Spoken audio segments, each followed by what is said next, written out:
안녕하세요, 여러분. 네, 제가 잠깐 기도하고 오늘 말씀 증거하는 시간 갖겠습니다. 네. 하나님, 감사합니다. 하나님, 오늘도 하나님 주의 말씀을 듣고자 합니다. 하나님 말씀을 전하는 자나 듣는 자나 모두 주 앞에, 말씀 대신 하나님 앞에, 하나님 진리의 성령님 앞에 하나님 우리가 서 있습니다. 진리의 성령께서 임하여 주셔서 하나님 우리가 진리로 받아들일 수 있는 그 마음의 그릇을 준비시켜 주시고 그래서 하나님의 예수 그리스도의 재림 때까지 우리가 온전하게 준비되어 질 수 있도록 주님 인도하여 주시옵소서. 하나님 세상은 많이 시끄럽습니다. 하지만 하나님 우리에게 나아갈 방향을 주시고 또 우리가 무엇을 붙잡아야 될지를 알게 하시는 그 하나님, 하나님 진리로 우리 가운데 임하여 주셔서 하나님의 뜻을 우리에게 보여주시고 하나님 그래서 주님의 뜻을 쫓아 살아갈 수 있는 우리 모두가 되게 하여 주시사 하나님 오늘 이 시간도 우리에게 들을 수 있는 귀, 볼 수 있는 눈, 깨달을 수 있는 마음 하나님 그것을 우리에게 허락하여 주시기를 원합니다. 하나님 그래서 깨어있는 자로 하나님 우리를 부르셨사오매 우리가 깨어 있을 수 있도록 주님 인도하여 주시옵소서. 감사하며 예수님의 이름으로 기도했습니다. 아멘. 네, 여러분 제가 오늘은 이제 돌아오는 수요일 날이 2025년이죠. 1월 1일이죠. 네, 그래서 제가 이제 또 미리 신년 설교를 미리 준비를 했습니다. 그래서 2025년을 바라보면서 제가 오늘은 신년 예배로 신년 설교로 시작을 할 것입니다. 네, 그래서 제가 본문은 마태복음 24장입니다. 네, 마태복음 24장 32절부터 36절까지를 제가 본문으로 잡았습니다. 그래서 2025년 한 해를 주님 앞에 올려드리면서 이 말씀을 전할까 합니다. 그래서 제가 본문 한번 봉독해 보겠습니다.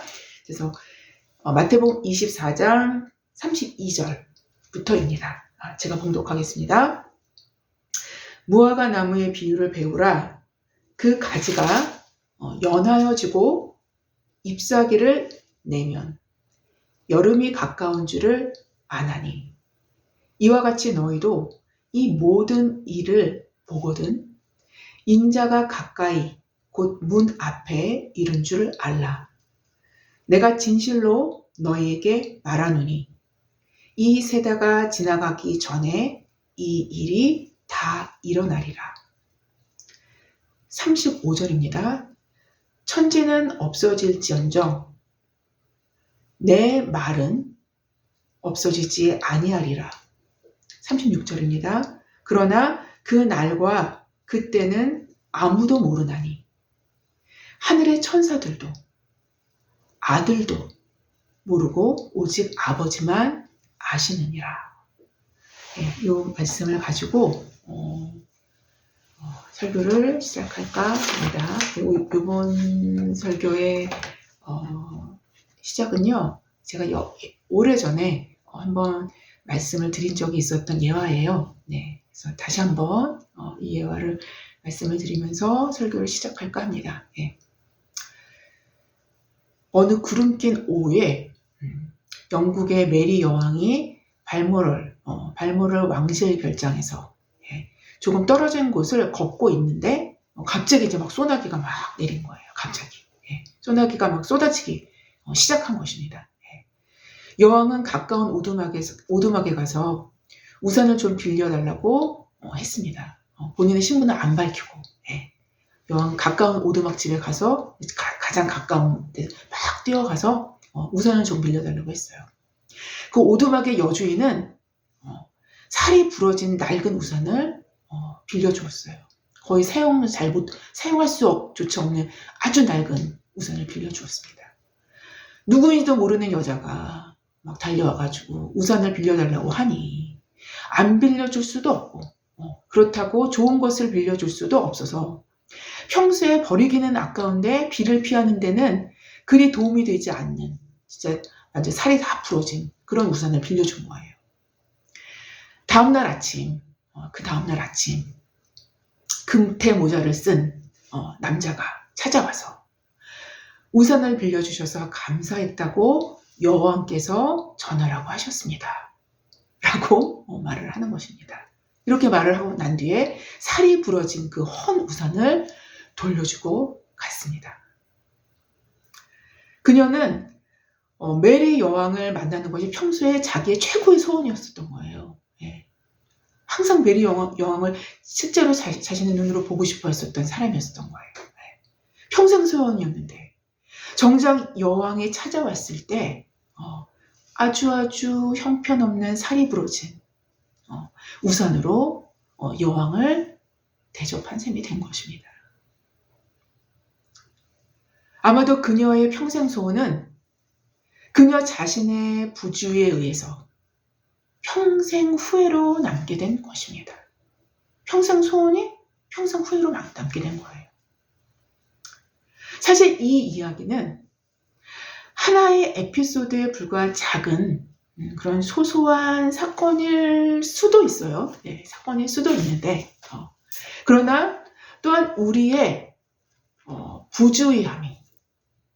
부주의함에 대한 경각심을 일깨워주는 이야기라고 할 수 있습니다. 만약 그리스도의 재림 때 우리의 부주의함과 나태함이 드러나게 된다면 그것은 에피소드의 문제로 끝나는 문제가 아니겠죠. 그냥 후회로 남을 만한 문제 또한 아닙니다. 그야말로 치명적인 결과가 주어질 것임은 분명합니다. 왜냐하면 돌이킬 수 없는 일이 될 것이기 때문인 거예요. 만약 그 오두막 여주인이 메리 여왕의 방문을 준비하고 있었더라면, 그리고 그녀가 그 여왕임을 알아챌 수 있는 안목이 있었더라면, 여주인은 절대로 이런 실수를 저지르지 않았을 것입니다. 절대로 말입니다. 준비되지 않음과 부주의는 돌이킬 수 없는 후회를 낳게 된다는 것입니다. 그렇다면 우리는 무엇을 준비해야 하며 어떠한 안목을 키워야 할까요? 그리고 어떻게 안목을 키워야 할까요? 또 어떻게 그 안목을 준비해야 할까요? 그리고 어떠한 안목을 키워야 할까요? 어떻게 키워야 할까요? 어떠한 안목을 키워야 할까요? 상당수의 과학자들과 환경 관련 전문가들은 이미 지구의 나이는 너무 오래되었고 지구의 상태를 인간을 비유를 설명을 한다면 인간의 몸을 비유로 설명을 한다면 지구의 상태가 말기암 환자로 비유하는 정도에 이르렀다라는 것입니다. 말기암 환자. 대부분의 학자들은 지구의 수명을 그리 오래 잡지 않는다라는 데에는 다 동의를 하는 것 같습니다. 오히려 교회 안에 파고들어온 자유주의의 물결은 그리스도의 재림은 오래전, 그러니까 2000년 전부터 교회 안에서 노래를 불러왔지만 그야말로 너무도 많이 거론되고 계속적으로 그리스도의 재림을 기다렸지만 여전히 오시지 않았기에 더 이상 이러한 죽은 교리는 붙잡을 필요가 없다라는 식의 논지로 교회를 미혹합니다. 여러분, 이거는 확실한 미혹입니다. 교회를 미혹해요. 그러나 오히려 세상은 과학의 발달로 지구상의 끝을 예측하고 있으나 교회 안으로는 오히려 미혹의 물결은 벗어지지 않는 듯합니다. 교회가 잠잠하니 하나님은 과학을 사용하셔서 그리고 지구에 돌이킬 수 없는 재생 불가능으로 치닫는 상태를 통해서 그리스도의 재림에 대한 사인을 어느 정도 주시는 듯합니다. 이제는 깨어 있어야 한다. 이제는 정신을 차려야 한다. 라는 어떤 사인을 주고 있는 듯해요. 이제 벌써 2025년이 되어갑니다. 이제 3일 후면 2025년이죠. 그러나 이 지구상의 어떤 나라도 경제적으로나 정치사회 문화적으로 그 전망이 아주 그리 밝지는 않아요. 그리 밝지는 않습니다.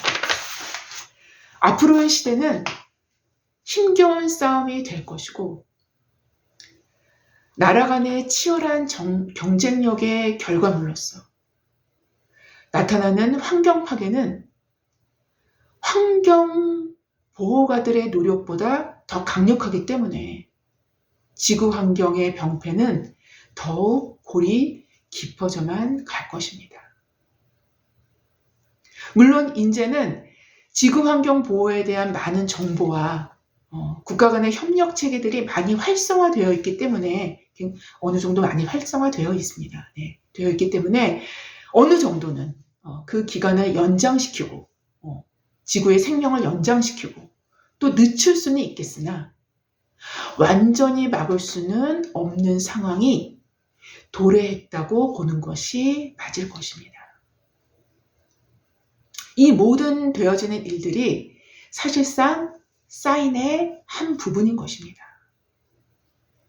오늘 본문인 마태복음 24장 32절에서 예수님은 이렇게 말씀을 시작하십니다. 무화과의 비유를 배우라. 그 가지가 연하여지고 잎사귀를 내면 여름이 가까운 줄을 아나니 라고 말씀하십니다. 즉 어떤 되어지는 현상들을 통해 때를 분별할 수 있다라는 의미를 담고 있는 말씀인 것 같아요. 그런 때를 담고 있는 의미를 담고 있는 말씀입니다. 마치 무화과 나무의 그 가지가 연하여지고 잎사귀를 내기 시작하면 곧 여름이 온다는 것을 현실적으로 예측 가능하듯이 현실적으로 예측 가능한 거예요. 또한 그 예측이 객관적 사실에 입각한 합리적인 예측인 거예요. 그거는 그렇겠죠. 마치 이것과 같이 우리는 또한 우리 시대에 되어지는 현상들을 통해 객관적인 사실에 입각한 그때를 분별케 하는 하나님의 사인을 확인할 수 있게 된다는 것입니다.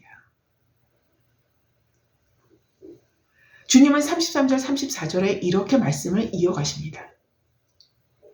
이와 같이 너희도 이 모든 일을 보거든 인자가 가까이 곧 문 앞에 이른 줄 알라. 내가 진실로 진실로 너희에게 말하노니 이 세대가 지나가기 전에 이 일이 다 일어나리라 라고 말씀하십니다. 물론 이 마태복음 24장 33절 34절의 이 말씀은요 마태복음 사실상 전체를 다 받는 거예요. 3절 예수님의 제자들이 예수님께 여쭤봤죠. 질문을 하죠. 그 이후에 쭉 예수님이 질문에 답을 하시는 그 전체적인 내용을 다 받는 내용입니다. 그래서 여기서 말씀하시는 이 모든 일이라고 말씀하셨던 거 그리고 이 일은 마태복음 24장 3절부터 그러니까 29절까지에 이르는 기록된 재난의 모든 징조들을 모두 받는 것으로 이러한 징조들이 그리스도의 재림이 코앞에 이르렀음을 보여주는 사인이 된다는 것이죠.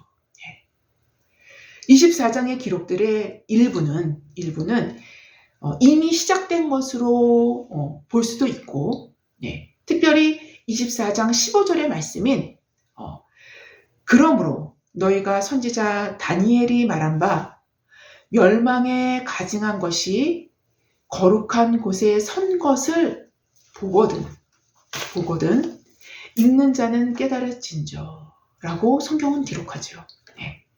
바로 여기에 이 기록을 중심으로 이어지는 15절에서 28절까지의 말씀은 하나의 한 덩어리의 큰 환란의 때를 기록하고 있어요. 큰 환란의 때를 한 덩어리로 기록하고 있는 것입니다. 15절부터 28절까지. 그런데 일부 학자들은 이미 지나온 AD 70년경에 무슨 일이 있었습니까? 예루살렘 성전 파괴가 있었죠. 그렇죠? 그래서 예루살렘 성전 파괴 사건을 중심으로 이 본문을 해석하기도 해요. 그래서 로마군이 성전을 파괴할 때 성전 입구에 황제의 초상을 세워놓았던 사실을 15절의 예언의 성취로 보기도 합니다. 일부 학자들은요. 이렇게 보는 것도 요 구절만 본다면 해석이 가능해요. 요 구절만 본다면요. 그러나 이러한 해석은 사실상 마태복음 24장 15절에서 28절에 나오는 큰 환란의 내용과 전체의 내용과는 잘 맞지 않습니다. 그 한 문장과는 맞지만 전체의 내용과는 들어맞지 않아요. 왜냐하면 21절에 이렇게 기록하죠. 이는 그때 큰 환란이 있겠습니다.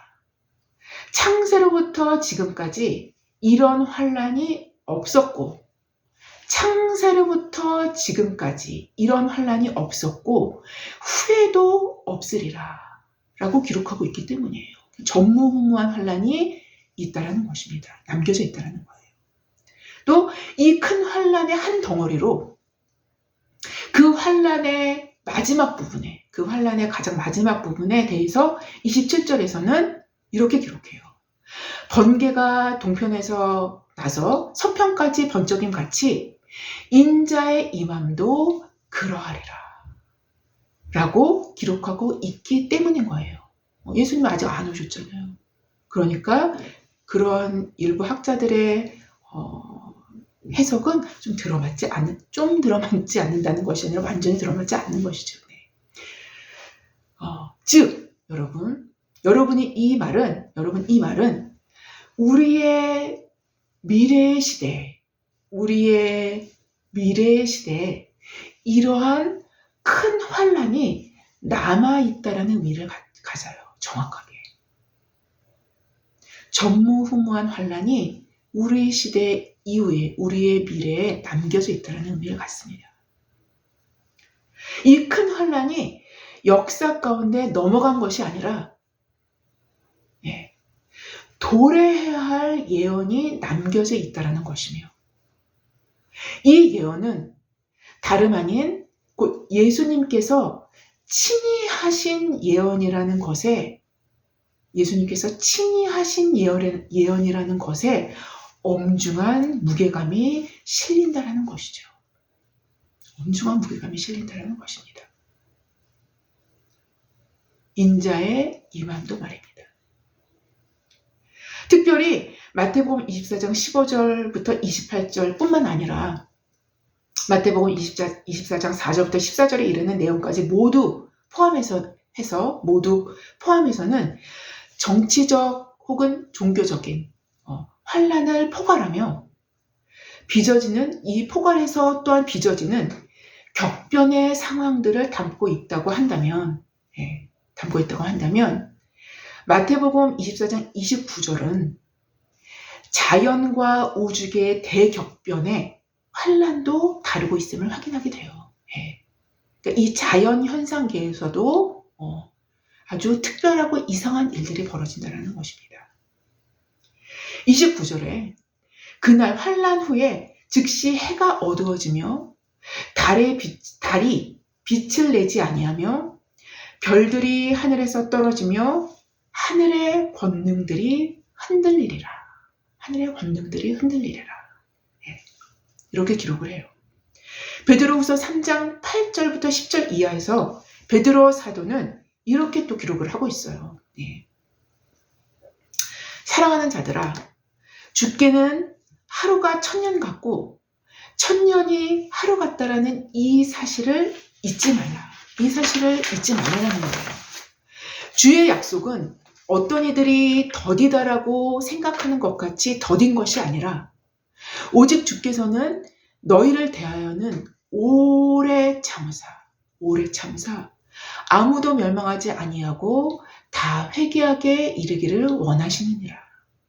다 회개하게 이르기까지 하나님은 계속적으로 기다리신다라는 거예요. 인내하신다라는 것입니다. 하나님 입장에서. 그러나 주의 날이 도둑같이 오리니 그날에는 하늘이 큰 소리로 떠나가고 물질이 뜨거운 불에 풀어지고 땅과 그 중에 있는 모든 일이 드러나리로다 라고 기록합니다. 예. 다른 번역본에서는요, 여러분, 땅과 그 중에 있는 모든 것이 불탈이라 이렇게 기록되어 있는 사본도 상당히 많이 있습니다. 사본 자체가 이러한 사본도 있어요. 다시 말씀드리면 주의 날이 도둑같이 오리니 그날에는 하늘이 큰 소리로 떠나가고 물질이 뜨거운 불에 풀어지고 땅과 그 중에 있는 모든 것이 불탈이라 이렇게 기록하고 있더라는 거예요. 바로 주에 나타나실 때의 사인은 첫째, 전무후무한 큰 환란이 이 지구상에 임할 것인데 정치적, 종교적, 그리고 사회 경제적인 전반에 걸친 환란으로 개개인의 삶에 대대적인 영향을 미치게 된다는 거예요. 대대적인 영향을 미치게 됩니다. 그리고 둘째, 이 큰 환란과 맞물려 자연과 우주의 질서가 흔들리고 제 기능을 잃어버려 기이한 현상들이 발생하게 될 것임을 성경은 기록합니다. 예수님이 그렇게 기록하셨죠. 예수님은 말씀하셨죠. 예. 바로 이러한 설명 후에 예수님은 무화과 나무의 비유를 배우라 라고 오늘 본문에서 말씀하시고 계신 거예요. 바로 이것이 이제 그 다음에 나타나는 오늘 본문입니다. 예. 또한 이 모든 일을 보거든 인자가 가까이 곧 문 앞에 이른 줄을 알라라고 말씀하신 것입니다. 여러분, 제가 이런 종말론적인 이야기를 새해 2025년이 시작되는 이 시점에서 이 말씀을 드리는 이유는 사실상 시한부 종말론이 우리 사회에 굉장히 악영향을 미쳤죠. 그렇죠? 예. 너무나 부정적인 영향을 끼쳤습니다. 예. 사실상 이 시한부 종말론이 가져다준 부정적인 측면들만을 생각해서 더 이상 그 어떤 재림에 대한 준비를 거부한다면 이것 또한 역으로 사탄의 또 하나의 측면에 미혹이 된다는 거예요. 사탄이 역으로 그걸 사용하는 거예요. 예. 그것이 분명하다는 사실이에요. 우리는 더 이상 시한부 종말론이 아닌 건전하고 성경적인 종말의 때를 준비할 수 있어야 할 때가 왔다라는 거예요. 그런 때가 왔다라는 거예요. 사실상 성경은 창세기부터 계시록까지 종말을 향해서 열려있는 종말론적 세계관을 갖고 있는 책이 바로 성경책인 거예요. 하나님 말씀인 거예요. 그래서 기독교적인 세계관은요, 종말론적인 세계관이다 라고 말하고 있는 것입니다. 기독교는요, 종말론적인 세계관을 갖고 있어요. 그리스도의 재림을 준비하기 위해서는 반드시 우리는 이 문제에 대한 성경적인 바른 길을 인식하고 실제적이면서 현실적인 준비를 시작해야 할 때가 된 것입니다. 그럴 때가 된 거예요. 바로 그래서 우리는 이런 때를 살고 있다라는 것부터 해야 된다라는 것입니다. 아니면요, 살이 부러진 우산을 주게 돼요. 살이 부러진 우산을 여왕에게 건네주게 될 뿐입니다. 여러분, 노아는요, 방주를 거의 100년을 준비했다라는 것을 성경을 통해서 우리는 확인할 수 있어요. 네. 노아의 때로 이 인류의 마지막 때를 비유한 것이 성경에 상당히 많이 나옵니다. 예수님도 그렇게 비유하셨어요. 예수님 자신도. 노아는요, 네, 그 방주를 약 100년을 준비했어요. 바로 심판의 때를 준비한 노아의 8식구, 노아를 포함해서 8식구죠. 8식구만 지구상에서 살아남은 거예요. 예수님은 우리에게 이렇게 노아처럼 준비하라고 말씀하십니다. 노아 한 사람이 100년을 준비했다면 우리는 어떠해야 하겠습니까? 노아 한 사람이 약 100년을 준비했다면. 게다가 우리가 사는 이 지구는 너무도 고령이라 전문가들도 과학자들도 지구의 그 끝을 과학적 근거로 예측하기에 이른 시점이 된 거예요. 그렇다면 우리는 어떠해야만 하겠습니까? 준비하지 않는다면 우리는 이성 없는 짐승과도 같을 것이에요. 이성이 없다면 준비하고 만판 사겠죠. 하지만 이성이 있다면 준비를 하겠죠. 준비하지 않는다면 우리는 이성이 없는 짐승과도 같을지 모르겠습니다. 세상 사람들도 예수 안 믿는 세상 사람들도 이거를 알기 때문에 지구의 끝을 예측하고 있기 때문에 막 우주 산업이 막 발달이 되잖아요. 그게 그냥 되는 게 아닙니다. 그 진짜 천문학적인 숫자의 금액을 투자해서 우주 개발에 뛰어드는 거 아닙니까? 선진국부터 시작해서 이유가 있는 것입니다. 세상 사람들도 이성이 있기 때문에 이렇게 준비합니다. 하물며 준비하지 않는다면 이성 없는 짐승과도 같을지 모르겠어요. 예수님은 오늘 본문인 마태복음 24장 44절에서 또 이렇게 말씀하시죠. 이러므로 너희도 준비하고 있으라. 생각하지 않을 때에 인자가 오리라. 생각하지 않을 때에 인자가 오리라. 라고 말씀하시고 계신 것이 아니겠습니까? 예수님은 오늘 본문인 마태복음 24장 44절뿐만 아니라 복음서의 많은 부분에서 당신의 재림을 준비할 것을 여러 차례 당부하셨어요. 여러 차례 당부하셨습니다. 그러나 재림에 대한 준비는 사실상 믿음이 없이는 시작도 할 수 없는 일임은 분명합니다. 그 재림에 대한 믿음이 없으면요 절대로 시작조차 못합니다. 완전한 믿음으로 시작할 수 있는 거예요. 노아가 약 100년 정도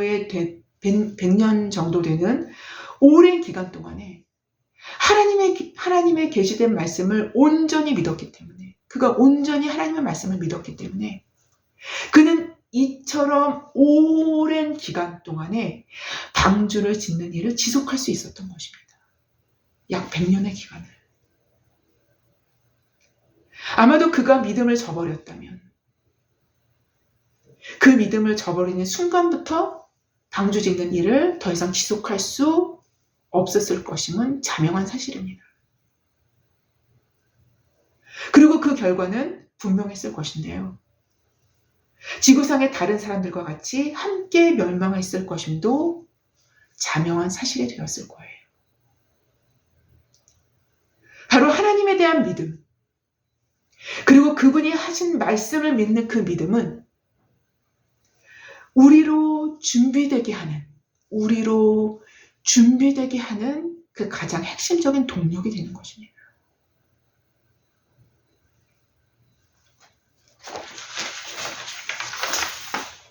만약 우리에게 우리의 믿음의 대상이신 하나님에 대한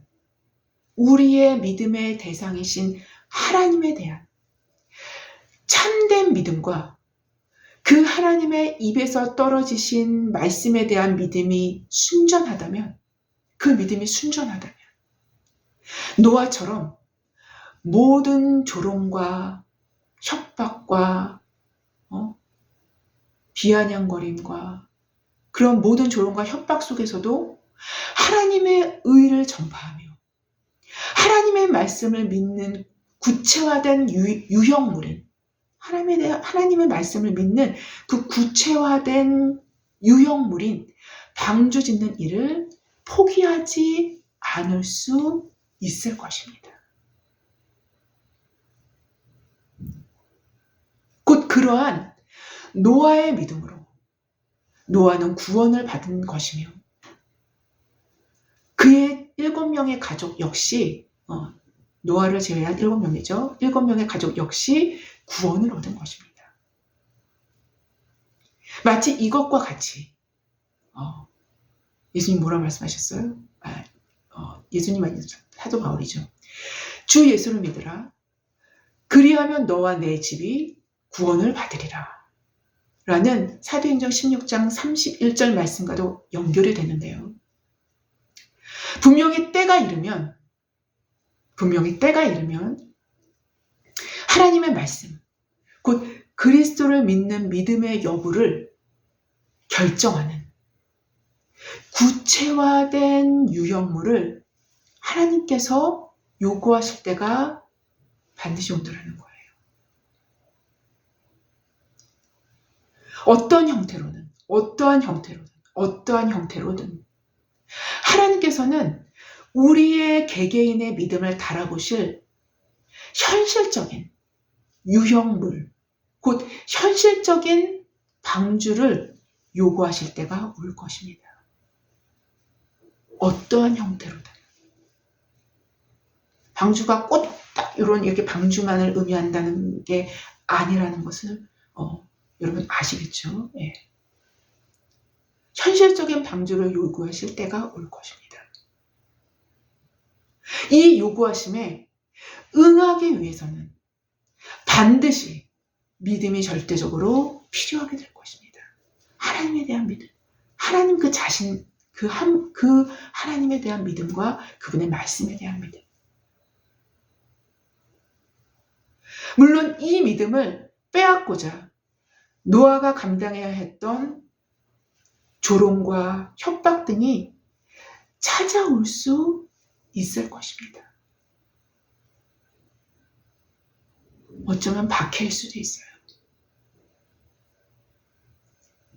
다른 측면으로는 이러한 조롱과 협박 등이 우리의 믿음의 순결함과 견고함을 달아보는 시험대가 될 것임은 자명합니다.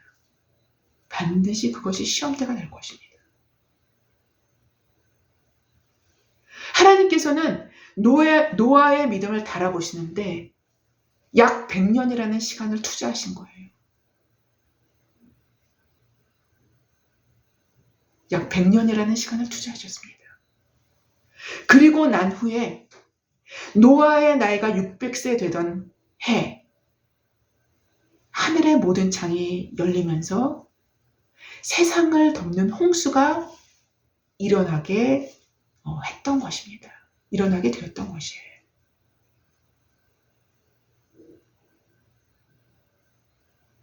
하나님께 계시를 노아가 받았었던 때가 바로 500세 되던 그 즈음이었어요. 그는 믿음으로 방주를 짓는 일을 멈추지 않았기 때문에 바로 그 믿음의 방주 안에서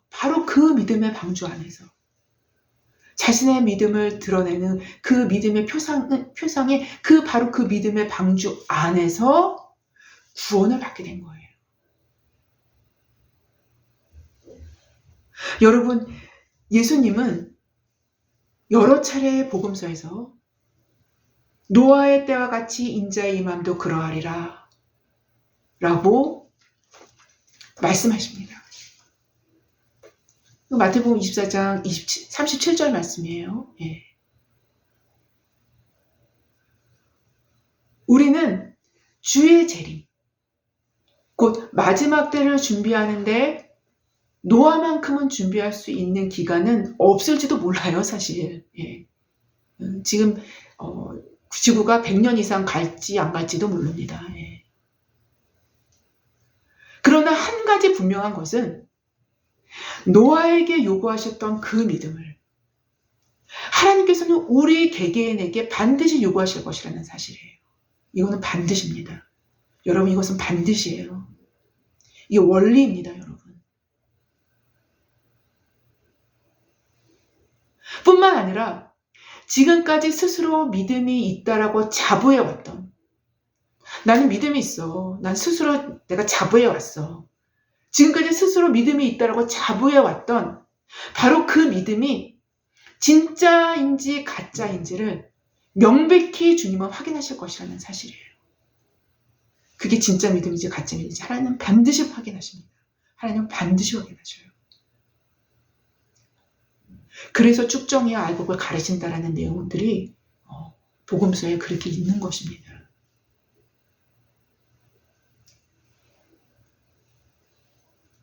그리고 그 믿음이 하나님의 눈에 진짜로 판명되었을 때 노아의 믿음의 방주가 노아 자신을 구원했듯이 바로 진짜로 판명된 그 진짜 믿음이 우리 자신을 구원하게 될 것입니다. 본문 마태복음 24장 35절 이하에 이렇게 기록합니다.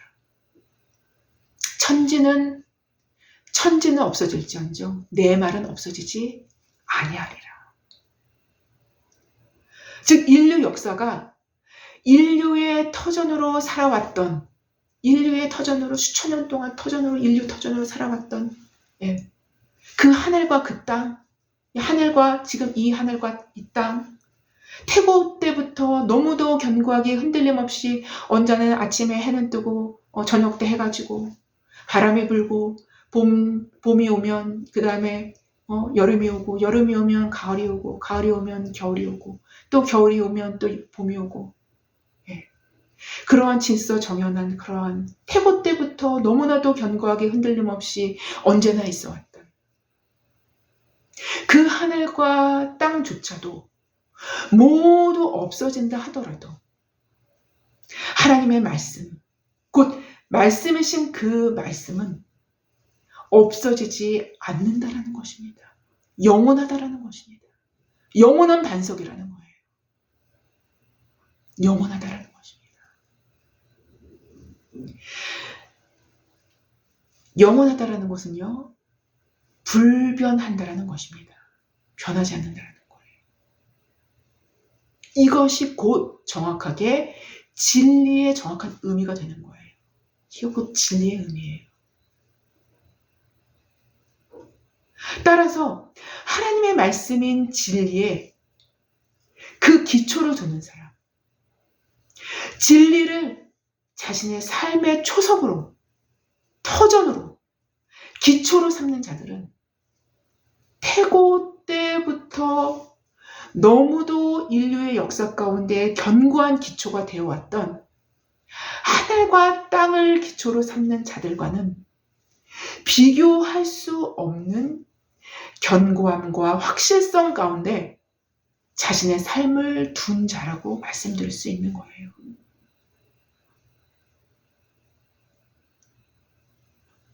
바로 이 말씀이 우리에게 말씀하십니다. 이 말씀이 우리에게 말씀하시는 거예요. 인자의 때를 준비해라. 인자의 때를 준비해라. 라고 말합니다. 여기서 인간의 밑바닥까지 아시는 주님께서 이렇게 말씀을 덧붙이셔요. 네, 오늘 본문이죠. 네.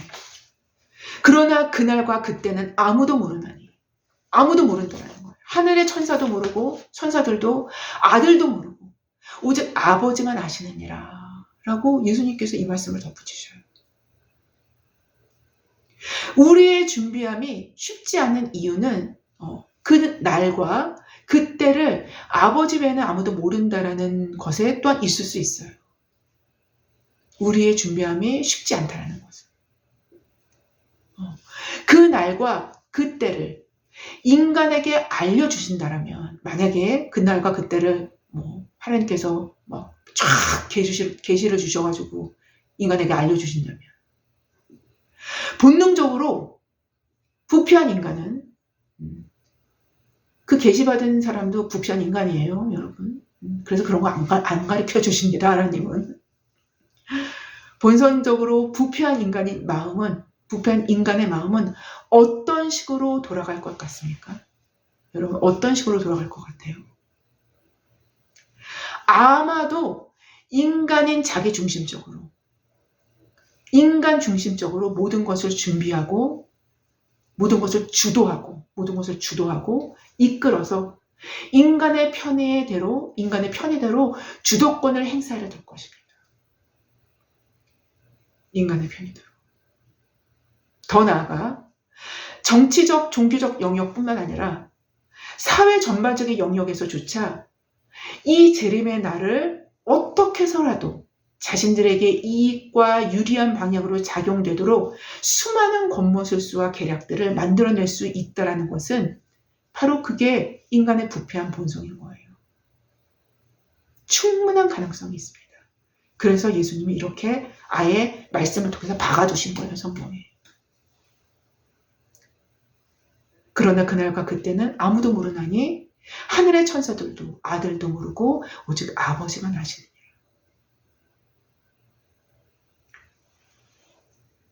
하나님은 온 우주와 세상 만물을 탁월하게 운영하시는 운영자이십니다.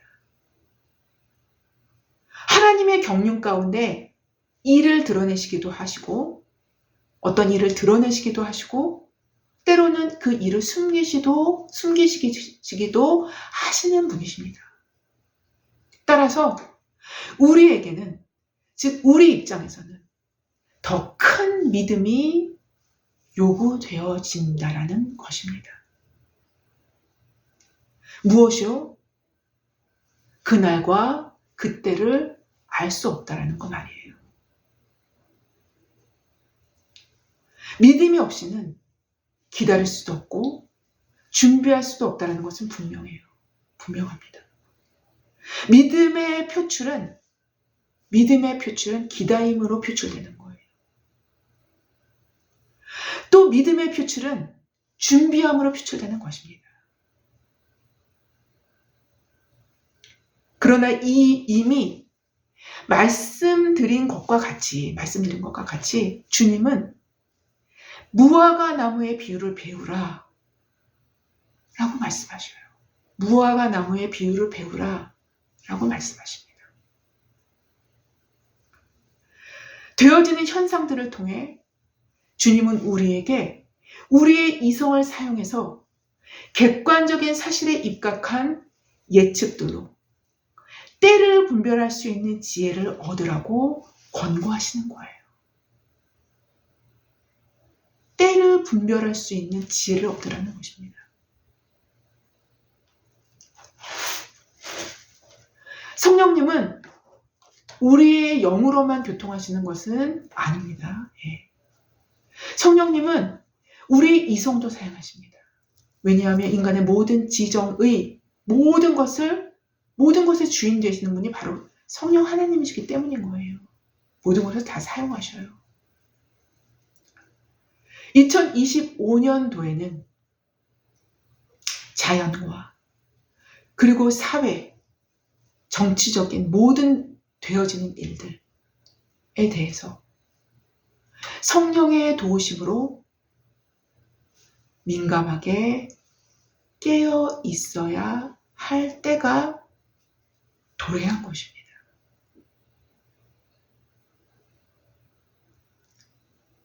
그리고 분별의 원천이 되는 주님을 의존하기를 지속해야 할 것입니다. 분별의 원천이 되시는 분이 주님이셔요.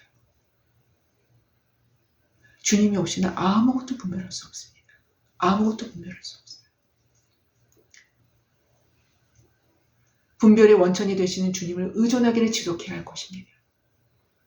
다음으로는 노아의 믿음과 같이 믿음의 현실적인 유형물을 요구하실 때, 믿음의 현실적인 유형물을 요구하실 때, 하나님의 때가 될 때까지 방주짓기를 멈추지 않을 견고한 믿음을 취해야 할 것입니다. 이 견고한 믿음을 취해야 해요. 이것이 곧 주의 재림을 준비하는 매우 중요한 부분이 돼요. 매우 중요한 부분이 됩니다.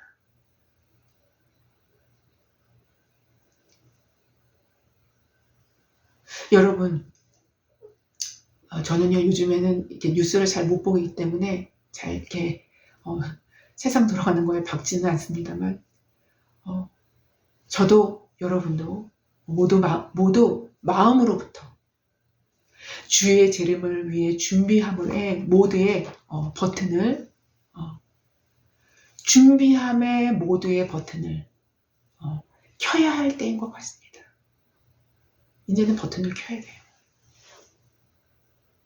이제는 작동해야 돼요.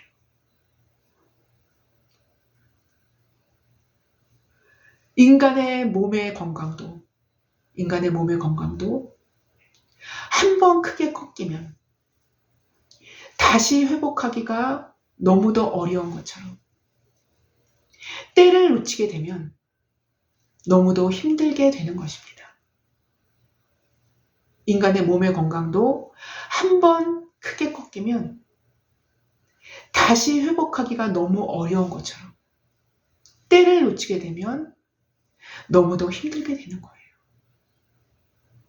이제는 준비할 때입니다. 우리의 마음의 버튼을 켜고 준비 모드로 들어가야 할 때인 것입니다. 아무쪼록 그러한 2025년도가 되어 잘 준비되어지는 저와 여러분 모두가 되어지기를 주님의 이름으로 기도합니다. 제가 기도하고 마치겠습니다. 하나님 아버지 감사합니다. 하나님, 이제는 2025년도입니다. 하나님, 성령 안에서 주님의 주도하심에 따라서 주님을 의존함을 통해서 노아와 같은 믿음을 통해서 준비되어질 수 있는 하나님, 그러한 우리 모두가 될 수 있도록 주님 역사해 주시길 원합니다. 하나님, 공격은 계속되지만 믿음을 갖고 끝까지 방주를 다 짓는 데 이르기까지 우리가 주님께 집중할 수 있는 우리 모두가 될 수 있도록 주님 역사하여 주시기를 원합니다. 감사하며 예수님의 이름으로 기도했습니다. 아멘. 감사합니다.